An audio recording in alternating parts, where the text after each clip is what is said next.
Okay, balik ta sa atong programang Life Skills Buhay-Buhay Lang. Tiwason na tog panimbaya ning di apay nahibilin din kay basin unyag mahiubos ang pikas nga habil ni ini ba. Si Sister Daniel Magtrayo, si Ma'am Joey R. Buis, si Sejen Estiliore, salamat kayo. Si Sir Dennis Santander. Sir, murag kita-kita tani sunod ga mga higayon siguro sir sa ato ang coop nato ni no. So pasalamat ko daan sa imo sir kung makapanahon ka.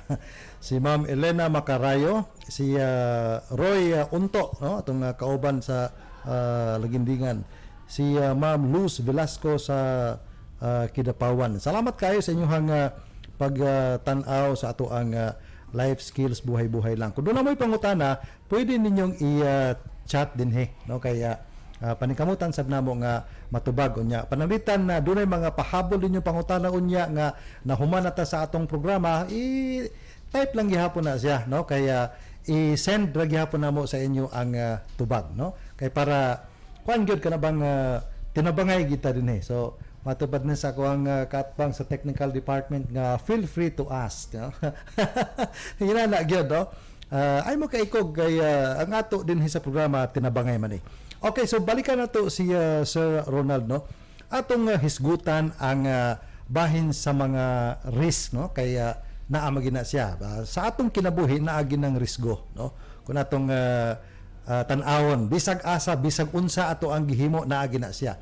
Dinhi sa investment sa stock market naagihapon ang risk. Now Sir Ronald, unsa ka dako sa risk nining pag-invest sa stock market?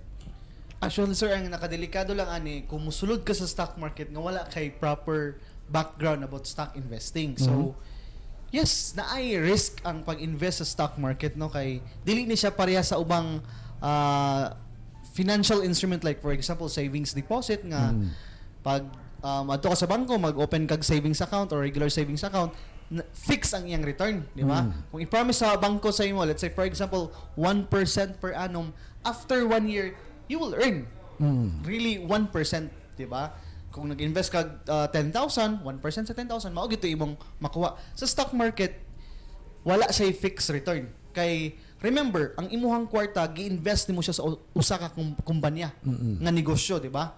So sa negosyo, walay makapredict kung pila ang iyang pwede kitaon.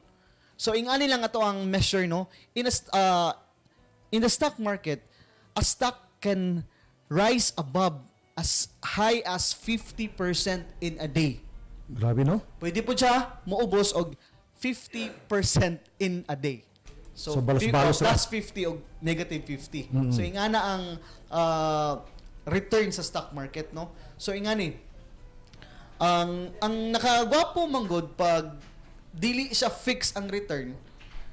Kay kung for example, okay ang dagan sa kumpanya nga imong ginvestan, you will get to earn sa profit pod nga equal sa imong invest. Dili siya pareha sa bangko nga bisag okay ang performance sa bangko since ang gi-promise sa imuha 1% lang, 1% ra gid lang gihatag. And then ingani ang pinaka nindot tunaw no. Gatuo ba day mo nga ang kwarta nga gibutang ninyo sa bangko, gipatulog ra niya sa ilang vault? Wala. Gi-invest pa na nila sa stock market. And then remember, pila kitaan sa stock market in a day? 50% ang pinakataas. So let's say for example, na-meet to nila nga return, pila rin gihatag sa mga depositor. So ingana, lahi ang purpose manggod sa bangko, dili siya more on growing your money. So parking your money in a safest way, siguro mauna siya. Pero kung mayong kag growing your money, lahi ang avenue dapat nga atong huna-hunaon kung asa na to patubo ng kwarta. Stock market is one of the best way nga pwede nimo ipatubo ang imong kwarta. So nindot no. Karon pananglitan nagsugod na ko og invest no. Yes. Siyempre kung kanang magsugod pa ka attach kay ka sa imong feeling sa imong gi-investan nga company sir no. Mahadlo ka ba pananglitan karon Sir Ronald pag-invest na ko karong adlaw dobi kay na timingan nga nibaba sa mga 30%. So ang result ana didto sa imong karabang profit and loss nga kuan Portfolio sa portfolio sir. Di pula siya, negative, no? negative. So kay negative man nabalakan na ka pagkaugma natiwasan pa gyud dahimong 35%. Hangtod nga niabot og 50%. So unsay angay niyang himuon na siyempre ang kasagaran na mabalakan na labi na kung dako ang iyang na-invest. Angay ba niyang withdrawon kay lugi na siya or ibutang lang niya diha? So ingani sir ha, ang nakanindot sa stock market is naa siya gitawag og paper gain and paper loss. So sa katong imong gistorya sir nga ni baba og negative 30%. Ang tawag ato sir is paper loss. Kung ibaligya to nimo ang imong stock during that day nga nag-negative 35% ang imong kato siya nga stock, you will materialize the losses nga 35%. Pero kung wala kay buhaton, wala siya effect sa imo ha. Kay gitawag siya paper loss, di ba? So, kung nibaba ang presyo sa usa ka company, niya wala ka gabaligya, walay nawala sa imong kwarta. It's only the price of the company ang nagbaba, pero ang ilang negosyo continue. So, ingani man gud sa stock market, naay factor ang supply and demand sa usa ka company. So, dira mo na siya usa ka rason nganong mag-akyat o baba ang iyang presyo sa company depende sa relationship sa buyer o sa seller. So muna yung nindot na ito nung nauna kay kung mag-actual ka negosyo man gud sir, wala gitawag og paper loss. Kung gamay ang imong kita versus sa imong expenses, automatic loss gina siya. Pero sa stock market, kung negative ang imong stock nga gihawiran karon, naay gitawag nila option nga hold. Pwede ka mag-hold sa imong company, wala kay buhaton. Anyway, wala may penalty or wala may walay charge kung i-hold mo siya forever.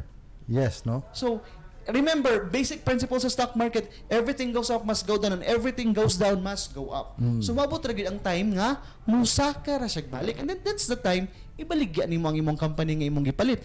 Wala siguro ka nang sakto manghuna nga negosyante no nga nipalit siya company nga piso, ibaligya niya tag 50 centavos, di ba? You're not doing investing, you're doing charity. So, na siya, sir. So, muna nga, importante sab gyud ay kuan nga bang tan-aw nimo kanang kwarta nga imong gi-invest nga kaning kwartahan ni pang kuan ako ni kana bang musugot ko og 5 ka tuig nga dili na ko ni hilabtan. Dili tong kwarta nga mabalaka ka kung pagkasunod semana di baba na imong ang porsyento sa imong investment to. Kay lagi nindot man kaayo kun ato lang siyang pasagdan kay ibutan ta karong adlaw na baba siya 35% wa ta kabalo nga sunod semana ni saka na siya nakabawi og ni saka na siya bigla nga ni spike og ibutan 50%, no? Like for example sa naay mga company nga adto lang usa ka semana naay usa ka company nga giingon nilang Fort Telco ko, no? Ang Now Corporation nga in one day ni spike siya og 50%. Yes. No? Kung nakabantay lugar ang mga ang mga investor pagkadako sa ilang kita. Pero pagkasunod adlaw naghinay-hinay pud siya og baba, no? Naghinay-hinay sagna og mga pila ka adlaw. After sa pagnaog niya karon ni hinay-hinay na pud siya og saka. So ingon ana gid ang iyang dagan dai, no? Di lang ka mahadlok. Pero kasagaran ng good na mabala ka sila. So sa sakto to yung gingon sir no nga dapat ang kwarta nga atong ibutang sa stock market since ang stock market is very volatile. Yeah. Dili gid nato ibutang ang kwarta nga gamitonon nato in the next month, in the next week or in the next pila pa ka bulan. So usa sa rason nganong magkalos ang usa ka stock investor kay kailangan na niya ang kwarta mo nang kailangan na niya withdraw ang iyahang money. Kay gamito niya. So mo nang ibaligya niya ang company niya nga gihawiran bisag loss pa. So mo tong sakto to yung gingon nga kung mubutang ta og kwarta dapat ang kwarta nga atong dili nato gamiton in the next 6 months or in the next 1 year kay para whatever volatility sa market pwede rin na to siya masakyan. Kaya anyway, ang general trend good sa mga company is going up gina siya. Only lang, in the short term, ma-feel gini mo ang volatility niya. Lagi, no? And then, usa pa gyud sa pamaagi para ma-minimize na to ang risk is ingani. Once musulod kag usa ka company, dapat dili ka musulod basta-basta lang. Imong ilhon kung unsa gisulod ang kumpanya, unsa iyang ginabuhat, di ba? Ano lang, tip lang gyud nato sa ato ang mga long term sa atong mga potential investors in the next few days no nga dapat atong nunaon tip lang gini siya no piliin na to ang kumpanya nga ang ilang produkto gamit kay sa mga tao. Nga kada adlaw gamiton. Ang ilang mga serbisyo o mga produkto ginagamit adlaw-adlaw sa mga tao. Unsa man ang yung mga produkto? Example, power company. Bisan pag na-COVID, bisan pag na magyera ang Pilipinas, mo gamit gyud kuryente ang mga tao, di ba? Another is water company. Mga basic necessity sa tao nga mga kumpanya dira siya gwapo butangan sa tong mga kwarta. Ang gikagubtan karon Nald sa kadaghanan kining third telco kining dito telecommunity. Lagi. Gabi Kasi Habibo, hot issue yung hot issue yun siya. pugog mga friends or nakaila sir nga wala nakaila about stock market Yeah. sa una pero pag gawas di dito nangita na kung saan pag-invest. Lagi. So mao gina siya no. So pero sama sa kong gingon dapat before na mo sulod sa stock market Magtuon sa gyud. tunan gyud. Yeah. Kay dili lang ta mo follow sa mga hot tip or mga chismis diya. Kay lisod pod hard-earned money biya nato na no. Dahil ato lang basta-basta ibutang wata ka blog. Unsa ba rin? Unsa ba rin nga atong gisudlan. So yan na. Dapat ato sang tunan. Aral mo na bago invest. Yeah, mo na nakanindot og mao ni ang ginahimo karon sa WeBack no. Ang WeBack mao ni siya ang grupo diri sa Cagayan de Oro nga gahatag og training about stock market. So unsay mga plano karon sa WeBack Nald nining panahon sa pandemic? Actually, Sir Dudes, naami upcoming seminar series ng ihatag no sa Wealth Builder Advocates about stock market investing for beginners. So, if you want, visit lang mo sa mga Facebook page, Wealth Builder Advocates. Dito na mo i-post in the coming days ang amo ang free orientation stock market investing seminar sa mga beginners. So, para ma-update mo sa link ana sa ato ang Zoom, pohon, i-visit lang ninyo ang amang Facebook page which is the Wealth Builder Advocates. So pwede ra pud mo mo-chat sa ato no kung interesado mong moapil. Unsa mga pizza posible mga masugdan Nald karon magbulana? Yes, October? this month, sir. Oo. Let's most likely, sir, this coming next Saturday, sir. So standby lang kita next week sa ato ang posting sa ato ang Facebook page no. I-post na mo dito ang iyahang date and time sa seminar Via Zoom. via Zoom. Amo naman ni karon na So kay kung bitin mo diri nga topic, kung dito mo tiwas dito. lagi discuss. dito magtiwas no kay ang atong oras sa life skills kay kuan man kana bang limitado man so pwede dito sa seminar sa WeBack. Yes. Pwede mo makapadayag sa inyong mga pangutanang gitaguan diha. Okay, so sa sunod siguro mga higayon na pud nato hinabiyon si Ronald kay daghan pa kay tag hisgutan bahitongon aning mga butanga gani pwede sab nato dinhi ma-touch ang other pa instrument no nga gawas sa lugar sa stock market. Okay, daghan kay nig pundo. Yes, sir, dude. Sagan kayo nang gawas sa atong market karon Mo lagi. financial instrument like for example, real estate investment trust. Mao gyud, no? Na siya. Pera account. Pera na account. siya, pwede na to siya himay-himayon in the next session, sir. Okay, so nindot kayo. Sige Nald, para sa imong parting statement. Okay, so sa ato ang mga kaigsunan no nga mga Pilipino, so kailangan gyud nato tun-an kung unsaon nato pag palihok atong kwarta. Dili kay ang atong kwarta mas nihagok pa sa tuwa, di ba? So, ano lang, invest in your knowledge sa stock market, knowledge lang gyud ang puhunan. So, mao na siya atong kailangang buhaton mga igsoon no para atong mapatudlo pod sa atong mga next generation sa atong families. So, So, mas talagang lamang sarap. gid ang may alam. Yes, knowledge is power mga igsoon. Okay, so salamat kay Nald sa imong panahon og kadto lang no. Kung interesado mo sa series of seminars Naldo. Yes, Oo. Sa WeBack mo chat lang mo sa ako or pangitaa ang WeBack nga page Yes, sa Wealth Builder Facebook. Advocates. Kaya para makakuan mo maka-connect mo dito. So i-post post na mo ang mga schedule ana mga kog kuan po sila ha kanang kopya sa link para makatabang ta pag pahibalo diha sa inyo ha. Kaya lagi ang ato man tuyo nini nga mag tinabangay ta no kaya gusto man sab nato nga sa ginagmay nga paagi na atay contribution diha sa ato ang katilingban.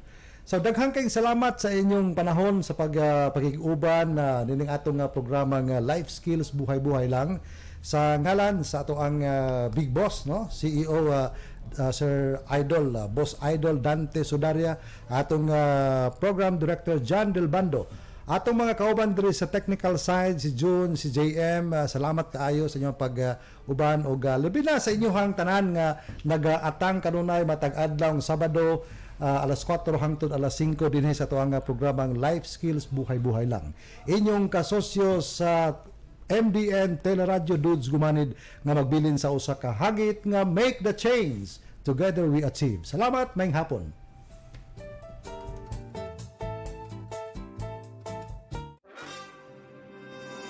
Thank you for watching MDN Teleradio. Like and share. Watch us anytime, anywhere.